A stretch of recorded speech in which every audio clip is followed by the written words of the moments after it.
естественно, было очень тяжело. За себя говорю чисто. Но стараемся. Этот второй круг для нас очень важен. Нам также надо хорошо отыграть, как в первом. Надеемся попасть в круг 6.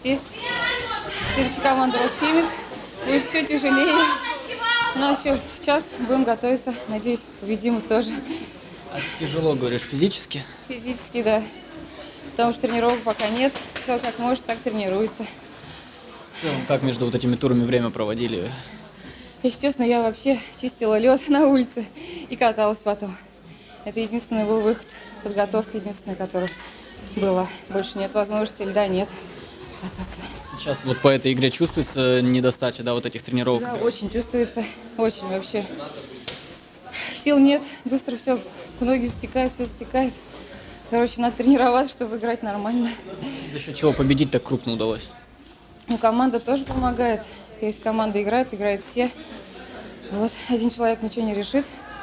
Если играет команда, короче, игра есть. Вот, один игрок ничего не сделает. На 0 отыграть получилось. Опять же, за счет чего? На рамах у нас молодец, девочка тоже. Ну и некоторые девочки у нас тренируются тоже, у кого есть возможность.